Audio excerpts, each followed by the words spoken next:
Bienvenue, mesdames, messieurs, sur votre émission Confident dans le Noir, qui reçoit pour vous aujourd'hui un député BR, Elsa Chapouri.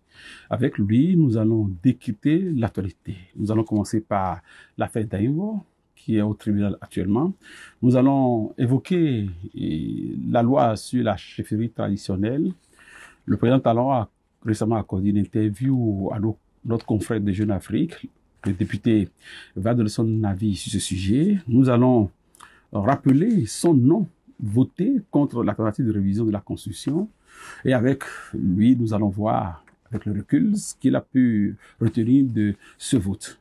Nous allons continuer avec sa relation avec Oyo Bokor, sa condamnation, et finir par les préparatifs des élections générales de 2026 par son parti, et en savoir un peu sur sa relation avec le chef de son parti, le président Blaise Diagne, qui est d'ailleurs ministre d'État dans ce même gouvernement. Merci de rester câblés, mesdames, messieurs. Honorable député Elsa Chapouri, bienvenue chez vous parce que Confident dans le Noir est tourné dans le studio qui porte le nom de votre collègue l'honorable Robert Biyan. Merci beaucoup. Première question, honorable député, le procès d'Aïvo est en cours. Quelle est votre appréciation de ce procès tumultueux où les accusés chargent les autorités de l'époque, vice-versa? Ce procès est retentissant parce que, au jour le jour, le peuple béninois est totalement abasourdi en écoutant certaines vérités qui émanent des protagonistes qui se présentent devant la cour. À observer de près, on constate que le procès d'Aïvo est un procès d'État. Parce que cela implique beaucoup de gens qui avaient occupé de hautes fonctions dans le pays. Et ces gens sont aujourd'hui, certaines personnes sont aujourd'hui, qui ont occupé de hautes fonctions depuis le passé, se retrouvent aujourd'hui devant la justice dans ce dossier d'Aïvo. Moi, je dirais tout simplement qu'il s'agit d'une affaire d'État. Mon analyse est que, pour analyser tout simplement, je dirais que cette affaire qui a commencé depuis 2010 et qui n'a pas encore connu son épilogue, je dirais tout simplement qu'il y a des jeux qui se font dans cette affaire-là. Sinon, pourquoi depuis... Non, des jeux qui ont été faits. Sinon, depuis 2010 jusqu'à aujourd'hui. En 2018, on avait repris un peu. Et puis, bon, ça a été stoppé, certainement parce que les gens avaient dit que ils n'ont pas pu continuer tout simplement parce qu'en ce temps, il y avait l'histoire de Covid et autres qui étaient intervenus. Vous êtes de la mouvance. Oui. Pourquoi c'est maintenant? Non. Laissez-moi aller au bout de mes idées. Donc, je disais que j'ai compris, on a tous compris, tout le peuple béninois a compris que cette affaire était une affaire d'État. Et il y avait des gens qui n'avaient pas intérêt à ce que la vérité soit dite. Et c'est pourquoi il y a eu des blocages au niveau de la justice, d'une manière ou d'une autre. Aujourd'hui, que l'affaire est revenue, moi, je dirais tout simplement que les gens laissent la justice faire son travail pour que nous puissions connaître les tenants et les aboutissants de cette affaire. Quand vous dites que les gens laissent la justice faire son travail, vous faites allusion... Oui, parce qu'aujourd'hui, il y a déjà des commentaires que les gens ont commencé par faire du point de vue politique. Moi, je ne voudrais pas du tout que les gens mêlent la politique à ce procès. Et qui sont ces gens-là? Vous les connaissez. Aujourd'hui, dès que les gens ont commencé par citer le nom du président Yahi Boni, il y a des réactions qui ont commencé par naître de la part des démocrates. Oui, comme vous dites pense que nous devons faire confiance à la justice de notre pays pour que les responsabilités soient situées. Et quand vous dites qu'il s'agit d'un procès d'État, est-ce que vous faites allusion à l'implication de la personne de l'ancien président? Non, je ne fais pas particulièrement allusion à l'implication personnelle du chef de l'État dans le temps. Mais je fais allusion en tenant compte des têtes de pont du régime qui figurent aussi dans ce procès aujourd'hui. Il y avait des ministres, d'anciens ministres qui sont interpellés. Il y a les patrons de la garde présidentielle d'antan qui sont interpellés aujourd'hui, qui sont Directeur du service de écoutés, renseignement. le directeur du service de renseignement. Donc, ça veut dire que c'est un procès qui est lié à l'État dans cette période-là.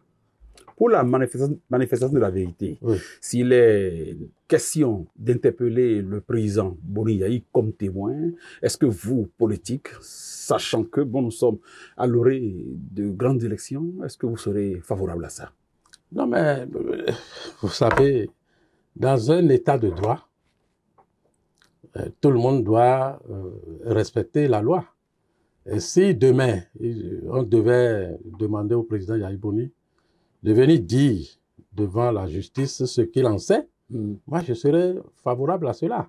L'invité en tant que témoin ne veut pas dire que il est déjà inculpé et qu'il doit être déposé en prison. Mais le peuple veut savoir la vérité. Vous savez, il y a beaucoup de pays dans lesquels d'anciens présidents ont été d'une manière ou d'une autre interpellés dans certaines affaires. Le cas de Sarkozy en France. Sarkozy a été écouté. Même le président Nicéphore Soglo a comparu une fois dans ce pays, dans une affaire banale de voiture. Voilà. Aujourd'hui, il s'agit d'une question de meurtre.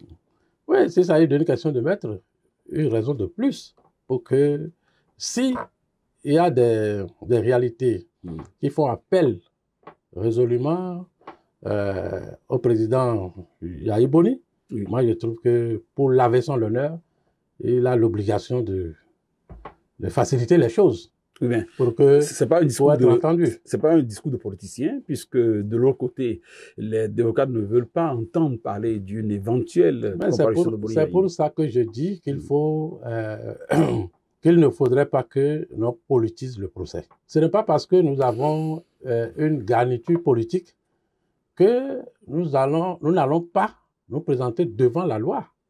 Si nous avons adopté des comportements de par le passé, et qu'aujourd'hui, la loi, pour la manifestation de la vérité, la justice demande à ce que l'on se présente, il faut faire le nécessaire pour que chacun se présente pour dire ce qu'il en est. Très bien. Honorable député, l'affaire d'Invo n'a pas pu cacher le vote de la loi sur la chefferie traditionnelle. Vous l'avez voté aussi, cette loi? Oui, on a voté cette loi. Elle stipule quoi? Non, mais cette loi est venue organiser, est venue donner un cadre juridique à une organisation de la société en ce qui concerne l'existence des royaumes, des chefferies traditionnelles, des chefferies coutumières. Donc, dans le passé, vous savez que, dans le vieux temps, vous savez que ces entités avaient une certaine autorité morale sur les différentes communautés.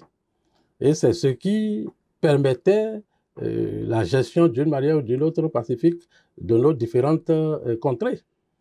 Aujourd'hui, l'État a voulu organiser la chefferie traditionnelle pour permettre à ces dignitaires de participer à la gestion de la vie dans toutes nos différentes localités. Vous voyez par exemple, si ces entités existaient et qu'on leur permettait de jouer leur rôle de pacification de la cité, il y a beaucoup de problèmes. Personne ne leur avait jamais interdit de jouer ce rôle. Non, on leur a évité beaucoup de problèmes. Mais personne ne leur avait interdit cela. Mais vous savez que si vous avez une autorité qui n'est pas reconnue par l'État, vous êtes limité dans vos actions. Vous ne pouvez pas prendre certaines initiatives. Aujourd'hui, si vous êtes... supposons que dans le cadre d'un royaume, et qu'il y a des petits problèmes de violence ou d'insécurité dans la région, le roi peut se baser sur ces chefs traditionnels, sur les chefferies traditionnelles qui composent son royaume, pour gérer les situations du point de vue local et obtenir un résultat positif. Oui, mais tant qu'ils sont juridiquement constitués, est-ce qu'a dit que le gouvernement va penser à eux, les doter de moyens, leur donner un salaire? En tout cas, moi, je ne... C'est vous qui avez voté la loi? Oui, on a voté la loi. On sait que le gouvernement va mettre des moyens pour permettre à ce que ces entités puissent faire le travail convenablement pour que notre peuple, notre pays puisse continuer à vivre dans la cohésion et dans la paix. Vous avez pris en compte tous les autres royaumes, petits royaumes, et roitelets, ou bien vous avez choisi ceux qui sont... Non, la commission qui a travaillé a tenu compte de l'histoire. Dans notre histoire, on a vu qu'il y a eu des royaumes qui ont existé. Et la commission a travaillé, les gens se sont déplacés dans beaucoup d'endroits pour poser des questions, avoir des informations fiables sur ce qui existait comme royaume, chefferie traditionnelle, chefferie coutumière, et ce qui existait comme aussi chefferie communautaire, c'est-à-dire les chefs communautaires qui existaient. Donc, le travail a été fait. Donc, aujourd'hui, ce travail est venu au niveau de l'Assemblée. Nous, les députés, ont analysé un peu. Et puis, on a fait preuve de patriotisme pour voter cette loi-là pour que demain, on puisse commencer par, l'État puisse commencer par laisser une certaine autorité à ces entités pour que le travail soit collégialement fait. Oui, on dit souvent que qui choisit exclut. Les rois qui n'ont pas été retenus ou les royaumes qui n'ont pas été retenus, ça dit que ces rois vont perdre leur couronne. Bien, non, mais est-ce que, vous savez, un travail a été fait. Le travail qui a été fait est perfectible. C'est-à-dire qu'aujourd'hui, la loi est votée. Si, éventuellement, il y a eu des erreurs qui sont commises dans certaines régions, moi, je trouve qu'il sera opportun que les concernés, ceux qui sont concernés par cet oubli, fassent le travail qu'il faut pour saisir les différentes institutions pour que, si demain, il doit y avoir une relecture, que l'on accède à cela. Mon roi Parakou, Paki Gobi n'a pas été retenu. Comment vous qui êtes du bloc républicain, quel sort vous réservez à votre collègue, à ses collègues Rachid Baronsi? Vous savez, je vous ai dit que le travail qui a été fait a tenu compte de certaines réalités du passé. Aujourd'hui, comme je l'ai dit tout à l'heure, je venais de le dire, si tu sais, la commission est composée d'hommes, il n'y a pas un Dieu au sein de la commission. Et s'il y a eu des erreurs qui sont commises, il va de soi que ceux qui sont concernés par cet oubli prennent leurs responsabilités et déposent des recours par rapport à ça. Et les recours seront étudiés d'une manière ou d'une autre. Honorable député, votre leader, président de la République du Bénin, partit alors accorder une interview à notre confrère de Jeune Afrique, interview au cours de laquelle il a dit son désir de partir, de s'offrir des vacances. Et il ne s'est pas prononcé de façon explicite sur celui qui va le remplacer, mais l'idée est sortie qu'il va quitter le pouvoir. Alors que, quelque temps auparavant, par l'entremise d'une éventuelle nouvelle constitution, certains Béninois de la mouvance souhaitaient qu'il fasse un second mandat. Ils n'ont pas parlé de troisième mandat, ils parlent de second mandat parce qu'ils estiment que la révision de 2019 aurait induit à une nouvelle constitution et par conséquent une nouvelle république. Est-ce qu'en apprenant que le président Talon veuille quitter réellement en 2006, quel a été votre sentiment? Non, mais moi, c'est un sentiment de joie qui m'anime parce que moi, je suis politique. Et l'enracinement de la démocratie est ma préoccupation. A toujours été ma préoccupation et encore ma préoccupation là où je suis. Le président de la République, il n'a fait que dire, il n'a fait que tenir parole parce que c'est ce qu'il avait dit. Il avait dit qu'il n'est pas question que lui, il cherche à s'éterniser au pouvoir. Et si aujourd'hui, il confirme qu'il va partir, il n'a fait que tenir parole. La Cour constitutionnelle a été saisie de plusieurs recours pour voir si elle adhère à l'idée d'une nouvelle constitution et pas constitution de la République. Si la Cour disait que nous sommes déjà dans la franchise d'une nouvelle constitution, est-ce que vous serez d'accord pour que le président Talon fasse son second mandat? Ouais, moi, je vous dis que je suis un démocrate. Oui. Et là, on parle de démocratie. Oui. Je suis un démocrate convaincu. Et les pouvoirs que nous avons donnés à la Cour constitutionnelle, si dans l'exercice de ces pouvoirs-là, la Cour constitutionnelle avait apprécié Et d'ailleurs, la décision de la Cour constitutionnelle est sans recours. Naturellement. Et nous sommes, en tant que démocrates, je suis obligé de me conformer à cela. Donc, si la Cour dit que nous sommes dans une nouvelle république, alors le président Talon peut être candidat. Oui, mais c'est ça. Et c'est vos souhaits, au-delà de tout. Je parle de vos sentiments. Non. Personnellement, je viens de vous dire que le président Talon a dit qu'il partait. Tout simplement parce qu'il a voulu respecter les textes de la République. Maintenant, s'il advenait que, dans une interprétation, la Cour constitutionnelle était arrivée à dire que nous sommes dans une nouvelle République, alors, le président Talon, s'il allait à une nouvelle élection, n'aurait pas violé une constitution. Je vais encore poser la question. S'il entend, lui-même refuse de continuer parce qu'il n'a pas envie d'accomplir la charge, vous qui êtes son proche, son jeune frère, membre de son parti, est-ce que vous allez le convaincre? Ah non, mais si la Cour constitutionnelle proclamait cela, mais nous allons faire tout ce qu'il faut pour qu'il y ait une continuité. Et demander à ce que le chef de l'État respecte d'une manière ou d'une autre ce qui est fait. Parce qu'il voulait partir. Maintenant, si la Cour avait déjà dit que nous sommes dans une nouvelle République, mais pourquoi va-t-il partir? Parce qu'il est en train de bien faire quand même. Oui. Parlons de... Et nous, c'est pour ça que nous parlons de continuité. Nous ne parlerons pas de continuité dans l'irrégularité. Mais dans la régularité. Dans la régularité. Moi, je parle de continuité dans la régularité. Oui. En parlant de constitution, de révision de la constitution, ça m'a rappelé une époque où vous avez voté non contre un projet de révision de la constitution. C'était quoi vos motivations à l'époque? Non, mais tu sais, il y a des motivations qui peuvent être dites. Je suis politique. Oui. Et lorsque j'ai observé un peu les choses, ce qui se passe sur le terrain, vous savez, on doit être animé par la volonté de voir la paix dans son pays, en tant que politique. Parce que quand il n'y a pas la paix, personne ne sait par où passer pour survivre. En ce temps-là, on avait dit, bon, il y avait une révision de la Constitution et les gens avaient présenté cela dans la précipitation. Moi, j'ai observé et j'ai dit, mais je n'ai pas été convaincu.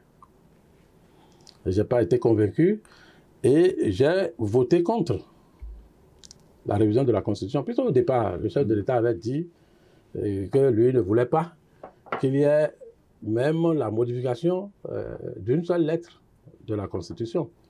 Donc on était là quand un député... Pas un député de votre parti. Un député de mon... Parce qu'il dit après lui qu'il a eu le temps d'échanger avec vous. Bon, mais il a échangé avec nous, mais il n'a pas pu convaincre tout le monde. Moi, je n'ai pas été convaincu parce que moi, je voyais qu'il y a un danger dans cette révision. C'est pour ça que je n'avais pas adhéré à cela. Le danger, c'est quoi?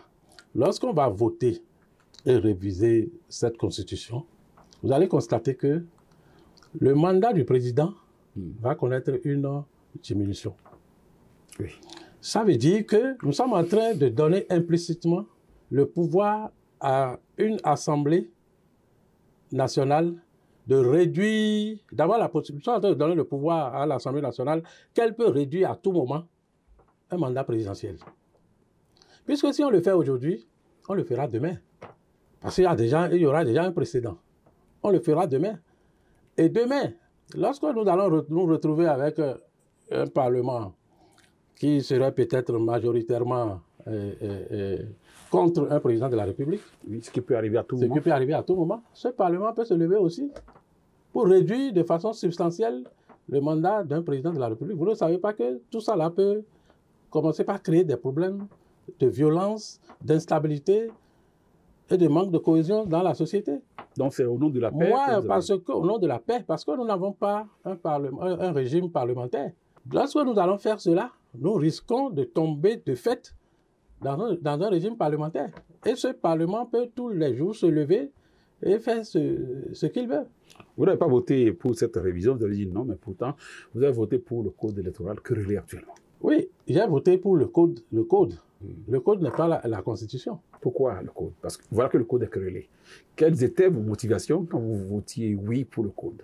Non, mais moi, j'ai voté oui pour le code, tout simplement parce que j'ai vu que tout ce qui est dit ne porte pas atteinte à la Constitution d'une manière ou d'une autre. Et c'est pour ça que moi, j'ai voté. L'opposition au régime Talon estime que le code a été monté et qu'il est même plus vicieux que les tests, le projet de la révision. Non, mais vous savez... Et on peut dire que vous avez peut-être voté non pour la révision, pour donner plus gros que le code électoral. Non, aujourd'hui, vous êtes en train de parler de la loi sur la chefferie traditionnelle et qu'il y a eu des mécontentements. Naturellement. Une loi n'est pas faite pour satisfaire tous les desiderata de tout le monde. Quelle que soit la loi qui sera érigée, elle ferait entorse forcément à certaines volontés, à certaines habitudes. Vous comprenez? Donc, c'est ce qui se passe. Si aujourd'hui, la loi qui est faite, le code qui est fait, oui. Ce code, c'est pour la République. Ce n'est pas pour le bloc républicain, ce n'est pas pour l'UPR, ce n'est pas pour les démocrates, c'est pour la République. Et aujourd'hui, ceux qui se retrouvent dans une position confortable par rapport à ce code peuvent se retrouver demain dans une autre situation. Donc, moi, je trouve que l'essentiel pour chaque parti, c'est de se battre réellement sur le terrain. Est-ce que vous savez que l'opposition, qui a cette tradition d'occuper les grandes villes, peut travailler à vous empêcher d'avoir les 20% non, mais, non, je ne crois pas. Parce que nous avons travaillé. Vous avez vu les dernières élections. Nous avons travaillé et nous sommes en train de redoubler d'ardeur pour travailler davantage. Et je ne pense pas que cette fois-ci, pour les élections prochaines, il y aurait une circonscription où nous n'aurons pas 20%. Ce n'est pas possible. Au vote à votre non au projet de révision de la Constitution, certains avaient suspecté une certaine amitié trop forte avec l'ancien bras de chef d'État, Olivier Bokor. Quelles sont vos relations avec Olivier Bokor? Non. Ça c'est bon. Je ne peux pas dire aux gens de ne pas opiner. Donc, moi, mon nom n'était pas lié à une question d'Olivier Bokor. Moi, je viens de vous évoquer mes raisons personnelles. Mon nom n'était pas lié à Olivier Bokor. Mon nom n'était pas lié à l'ambition politique d'Olivier Bokor. Mais vous êtes son ami? Oui, nous sommes des amis. Les gens ont raison de dire ce qu'ils veulent. Mais la vérité doit émaner de moi. Et moi, je dis, je le disais avant, oui. Même à toi-même, je l'ai dit en privé, oui. Que ce n'est pas lié à une question d'Olivier Bokor. Mais moi, j'ai mes raisons particulières qui m'ont permis de voter. Oui, mais vous êtes toujours resté avec M. Olivier Bokor jusqu'à son arrestation pour tentative de coup d'État. Et quand c'est intervenu, quel était votre sentiment? Comment vous l'avez pris quand vous avez appris qu'on a arrêté? Non, mais c'était un grand choc. Parce que moi, en tant que politique, je ne peux pas imaginer que, une telle réflexion pouvait naître dans le cœur de mon ami, de mon grand frère. Parce que, au départ, quand la situation est née, on se disait que, on ne comprenait pas du tout. On doutait, mais quelques jours plus tard, quand on a commencé par avoir accès à certaines vérités liées à cette situation, vraiment c'était un choc total, un choc retentissant. Parce que c'est un gâchis. Je me suis même posé la question de savoir s'il a été envoûté ou pas. Pas qui? Mais je ne sais pas, parce que contre sa position, quand même, auprès du chef de l'État, gêne. Est-ce que vous avez dit au départ qu'il serait candidat? Est-ce que vous avez dit, vous avez donné la confidence de ce qu'il voulait être candidat? Non, est-ce que, vous savez, c'est quelqu'un qui ne parle pas beaucoup, mais il n'a pas pu dire qu'il va être candidat officiellement, mais tout ce qui se passait, s'il avait la possibilité, il aurait été candidat. Le fait qu'il ait choisi la voie de la violence vous a choqué. Non, parce que c'est comme si nous, on a été sacrifiés. Parce que ceux qui croyaient en lui, et à l'annonce de cette situation, c'est comme si on nous a sacrifiés. Moi, j'ai été totalement déçu.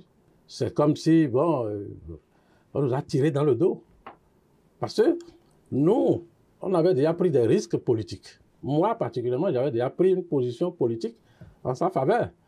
Est-ce que vous avez tenu compte de la position de son patron à lui, le président Talon? Est-ce qu'il était d'accord? Oui, mais le président, à un moment donné, on a constaté que le président n'était pas d'accord, mais lui-même, il savait, parce que moi, j'ai toujours été indépendant dans mes prises de position et dans mes raisonnements. Bon, j'ai eu l'occasion de lui dire, tu ne peux pas être président sans l'appui du pouvoir. Donc, d'une manière ou d'une autre, c'était même pas perdu. Même avec l'érection de ce cause, il pouvait, d'une manière ou d'une autre encore, avoir la possibilité d'être candidat. Par quel chemin? Par quel chemin? Oui. D'être candidat. Par quel chemin? Mais je ne voudrais pas évoquer tout ça ici. Mais... Non, les Béninois ont envie de tout comprendre aujourd'hui. Oui, mais il peut. Parce que vous savez... acheter un parti? Non, pas acheter. Vous savez, un parti, non, pas démocrate, pas pour aller dans l'opposition, même dans la mouvance. Parce que vous savez, à un moment donné, je prends l'exemple d'un père de famille qui décide de punir un enfant récalcitrant. Et puis certainement que la famille a au moins 5 enfants. Un enfant est récalcitrant. Le père de famille se décide à le punir. On lui dit, bon, je ne te donnerai pas telle chose à cause de tel comportement. Les 4 autres enfants, plus leur maman, de fil en aiguille, de discussion en discussion, peuvent arriver à convaincre le père de famille et il peut changer. Je vais vous faire une confidence, par exemple. Il y a un jour, nous étions en réunion, tous les députés de la mouvance, pratiquement avec le chef de l'État, qui est le père de la famille politique mouvancière, et qui, à un moment donné, a dit, mais celui qui s'en va ne s'impose pas. Si, malgré tout, c'est ça que vous dites, je serai obligé d'accepter. C'était le président Talon? Oui. Ça, c'est une confidence. Et ce jour-là, moi, j'étais joyeux. Parce que je savais que, d'une manière ou d'une autre, politiquement, si on peut avoir les moyens de convaincre les gens dans la mouvance, et le président Talon qui n'est pas d'accord pour ça, peut être d'accord demain. La politique est dynamique. Moi, je suis trop politique. Je crois en la force de la discussion. On peut discuter et convaincre les gens. Voilà que... Mais je ne sais pas. Jusqu'à aujourd'hui, je me dis que c'est vraiment, avec sa position par rapport à tous ces intérêts, moi, je ne sais pas comment, tel que moi je le connais, un homme qui réfléchit bien, bon, je ne sais pas ce qui lui est arrivé comme ça. Et ça déboussole. Le diable est entré dans le jeu et c'est... Mais nous sommes au Bénin, vous connaissez bien, nous sommes au Bénin, non? Nous sommes au Bénin. Ça veut dire quoi? Ça dit quoi, le Bénin? Non, mais parce que moi, jusqu'à aujourd'hui, je me dis que vraiment, je ne veux pas croire qu'il se lève délibérément pour faire des choses comme ça. Donc pour vous, il a été embouté. Mais c'est un haut niveau de spiritualité. Et c'est un pasteur. Sa femme l'est aussi. Ceux qui disaient, non, les pasteurs, pourquoi n'ont-ils pas vu venir cette situation? Elle est arrivée aujourd'hui, vous qui avez été si proche de Ole Bokor, quelles sont vos relations avec le leader charismatique de votre mouvance, Patrice Talon? Le président Talon? Oui. Moi, j'ai connu Olivier Bokor et le président Patrice Talon. Mais moi, je n'ai pas un problème particulier avec le leader de la mouvance. Moi, j'avais eu une position bien déterminée. J'ai dit pourquoi j'avais eu cette position. Et avec tout ce qui s'est passé, est-ce que vous voyez le président Talon? Avec le président Talon? Oui. Non, mais depuis ce temps-là, on ne s'est plus encore vu. Vous êtes positif dans son cœur ou négativement actuellement? Ah, moi, je ne peux pas me prononcer. Quand vous rasez le matin, vous faites une idée. Vous dites je suis député. Oui, je suis député. Oui. J'ai été avec un homme, il a merdé. La victime, elle est là, elle me regarde. Qu'est-ce qu'elle pense de moi? Vous n'avez pas cette... Non, mais le président même sait que nous ne sommes pas informés de cette affaire. Et on ne peut même pas être informé de cette affaire parce que les gens nous connaissent. Moi, je n'ai pas ma langue dans ma poche. Hein. Donc, bon, si éventuellement, moi, j'avais vent de ça, mais j'aurais pu dire à l'intéressé, c'est un mauvais choix. Parce que d'ailleurs, même quand les gens font coup d'État, là, c'est la première personne que le militaire qui fait coup d'État prend là, c'est toi qui lui as commandé le coup d'État. Vous avez des exemples? Oui, il y a des exemples. Vous regardez Burkina Faso, c'est ça, non? Damiba, on a vu. Après Traoré, on a vu ce que Traoré a fait de son mentor, qui lui a permis de prendre le pouvoir. C'est comme ça que ça se passe partout. Donc, conscient de ces choses-là, c'est pas la peine même de penser. Et quand ces situations naissent, c'est le pays, c'est de la dégringolade. Ça a créé une dégringolade en matière de gestion politique, parce que c'est des gens qui ne sont pas préparés à gérer un pouvoir d'État qui prennent le pouvoir. Donc, tout commence par connaître une dégringolade. Et c'est ça. Et même la cohésion sociale qu'il y a prend d'office un coup. Donc, ce n'est pas la peine de réfléchir dans ce sens. Mais moi, je trouvais que rien n'était perdu. La politique pouvait tout faire. Hein?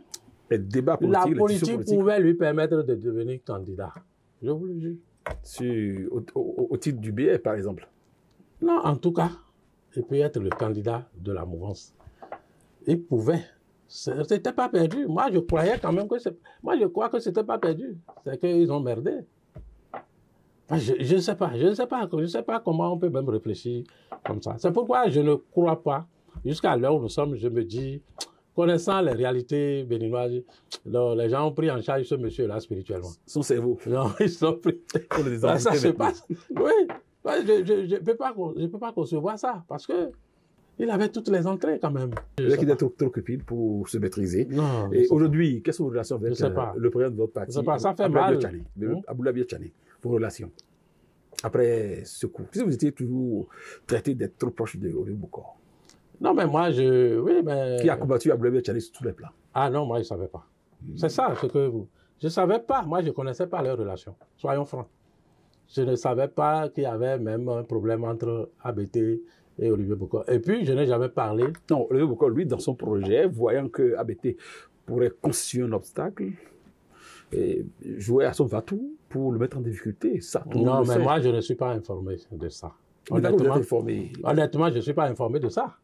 Donc, je ne peux pas vraiment opiner sur ça là aujourd'hui. La dernière fois, quand vous êtes vu avec le président Biotchani, ça remonte à combien de mois? Ah non, la dernière fois, on s'est vu à notre dernière réunion du parti. On s'est vu. On s'est vu, on a parlé dans une convivialité, il n'y a pas eu de problème. Voilà, député, dans quelques mois, les élections générales, la présidentielle aussi, le BR est-il prêt pour affronter le terrain, vu que les démocrates rêvent d'une alternance qu'ils estiment plausible? Est-ce que vous comptez reconquérir encore le pouvoir, vous, de la mouvance? Non, mais pourquoi ne pas reconquérir le pouvoir? Je pense que d'abord, tout le terrain démontre que nous avons la possibilité, la très grande possibilité même de reprendre le pouvoir. C'est pourquoi nous parlons de continuité dans la régularité. Donc, à votre question, je dirais tout simplement que j'ai la certitude que nous allons, la mouvance va conserver le pouvoir au-delà de 2026. Pour qu'elle conserve le pouvoir, est-ce que dans la même régularité, si c'est Talon, vous le souhaitez Talon ou quelqu'un d'autre? Si, dans la régularité. Un Talon et quelqu'un d'autre. Non, mais c'est Talon. Parce que au moins, lui, il a fait ses preuves, on a vu. On n'a jamais pensé qu'on pouvait faire autant de choses dans un pays, qu'on pouvait organiser un pays de cette façon. Aujourd'hui, quand même, à l'extérieur, on est quand même fiers de dire qu'on est béninois. Hein. Quand tu dis que tu es béninois, moi je voyage beaucoup. Quand tu dis que tu es béninois, les gens te donnent la main. Les gens félicitent le président et ils félicitent aussi le peuple béninois qui a pris le pli et qui comprend aujourd'hui. Les gens disent, mais quand on rencontre les béninois aujourd'hui, même à l'extérieur, la manière dont il se comporte là, ça démontre qu'il y a eu un grand travail qui a été fait au niveau de tout le pays. C'est évident. 10 ans suffisent-ils pour arrêter le mouvement ou bien il faut souhaiter que ça continue? Et quand on parle de continuité, Non, oui. je veux toujours votre avis sur Talon ou quelqu'un d'autre. Non, mais ça peut être Talon comme ça peut être quelqu'un d'autre de la mouvance. Vous avez L'essentiel. vous avez une idée? Non, mais non, je vous avais déjà dit ici que moi, pour le moment, je ne me prononce pas parce que mon parti ne s'est pas encore prononcé. C'est tout. Dès que mon parti va se prononcer et que les dés seront jetés, on va se battre pour. Oui. Vous qui avez une expérience politique longue comme le bras, est-ce que parfois, dans votre lit, à votre réveil, vous vous dites, bon, si le président Talon passe, pourquoi pas moi? Est-ce que ça vous traverse l'esprit? Non. Du système partisan? Non, on est dans le contexte du système partisan, mais moi, je ne suis pas... en tout cas, je ne rêve pas, moi, d'être candidat aux élections présidentielles. S'il y a des gens qui rêvent d'aller aux élections, ou bien d'être candidat aux élections présidentielles, ça fait leur problème. Je suis sûr qu'ils ont... Au sein de votre mouvement, qui rêve? Ah non, mais je ne peux pas entrer dans le cerveau des gens. Vous avez des yeux, vous observez. Non, mais écoutez, non, je ne peux pas interpréter les comportements des individus. Parce que vous avez vu la manière dont les choses se passent aujourd'hui. Est-ce qu'il y a quelqu'un qui montre qu'il veut être candidat aux élections présidentielles dans la mouvance là? Bon, il est bien vrai qu'il y a des gens qui sont à la périphérie des partis politiques et qui se disent proches de nos partis et qui se manifestent de contrée en contrée. Vous avez des noms? De contrée en contrée. Vous avez des noms? Non, je ne vais pas donner un nom, mais tu sais déjà, en tant que journaliste, vous êtes un véritable investigateur. Vous savez de quoi je parle. Il y a des gens qui disent qu'ils sont proches du parti, de nos partis, et qui se manifestent en tant qu'éventuels candidats aux élections présidentielles. Ça, c'est leur problème. On a débuté, et le président Talon, s'il quitte le pouvoir aujourd'hui, quel est selon vous l'héritage qu'il aurait déposé? Ce qui est inédit dans sa gestion, ce qu'il a réalisé. Non, mais le président Talon a inculqué au peuple béninois la notion de la rigueur dans le travail bien fait. C'est-à-dire, à tous les niveaux, vous allez sentir une sorte de perfection. Quand je compare ce qu'on avait l'habitude de voir à ce qui se fait aujourd'hui, à tous égards, je vois qu'il imprime la notion de perfection à toutes ses œuvres. Moi, je ne suis pas de nature à, comment l'appelle-t-on, à laper le corps aux gens. Je ne chante pas les présidents. Il y a des gens qui sont habitués à le faire. Là, parce que c'est le président, on essaie de faire à la cour derrière lui tout le temps. Mais moi, je ne suis pas comme ça. Et ce que je dis est la pure vérité.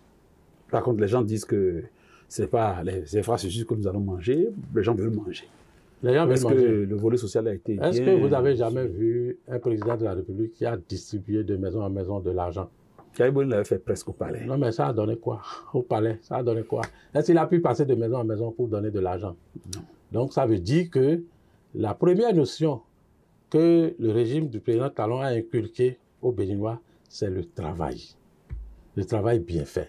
Si chacun fait bien son travail, chacun trouvera son pain quotidien à travers le travail bien fait qu'il fait. Honorable député, nous sommes à la fin déjà de notre émission. Vous qui allez vous réclamer de la jeunesse, parce que les Béninois ne viennent jamais, surtout les politiques. Est-ce que vous avez un mot de faire à l'endroit de cette jeunesse qui vous suit? Vous êtes l'égérie même de la jeunesse en politique. Vous avez un mot pour eux? Non, mais je dirais tout simplement à la jeunesse de croire à l'enracinement de la démocratie à travers le leadership du président Patrice Talon. De croire que à partir de ce qui est fait, nous pouvons aller encore beaucoup plus loin. Et que nous prenions l'héritage du président Patrice Talon comme un point de départ.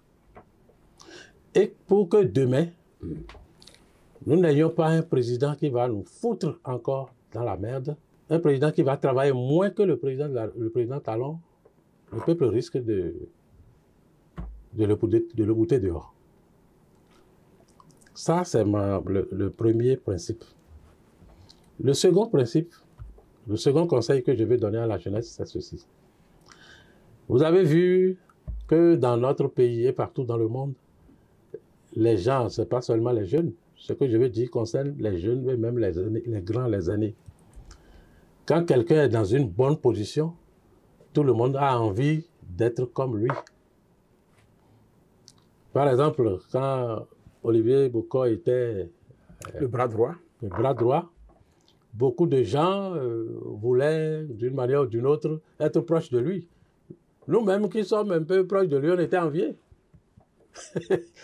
Beaucoup voulaient avoir son sort.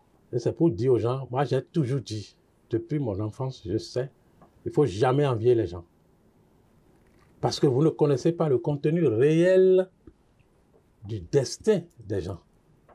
Si la nature avait déjà présenté qu'un jour, Olivier Bokor allait vivre une telle situation, qui allait accepter prendre son destin? Personne. Personne. C'est pourquoi il faut avoir foi en sa capacité personnelle à travailler et à gagner son pain. En tout cas, moi, c'est dans cela que je me forge tout le temps. Je suis politique, mais je ne dors pas seulement politicien. Je me bats en dehors de la politique pour avoir ma pitance. Merci, honorable député.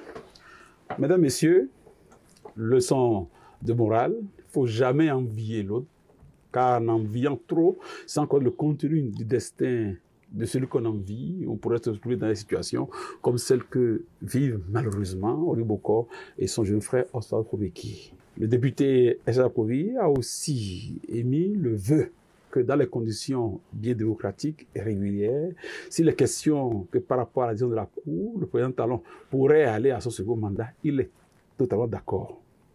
Dans le même temps, il souhaite quand même que la continuité soit une évidence, une écriture certifiée, afin que un autre président ne vienne au Bénin, nous ramène dans les déboires du passé, nous faire renouer avec notre passé douloureux, notre passé honteux. Il souhaite que celui qui va succéder au président Talon soit un travailleur, un battant qui puisse le dépasser. Le député aussi a donné de très bons conseils à la jeunesse et nous espérons que les jeunes qui nous suivent aujourd'hui ont pris bonne note et pourront rêver grand. Et là aussi, pour finir, il dit cette admiration pour le président Blebio Chané. Il dit ne pas être informé qu'il y avait une petite crise entre lui et Monsieur Bokor. Donc ça a été entendu. Mesdames, Messieurs, merci de nous avoir choisis. Portez-vous bien pour notre prochaine émission.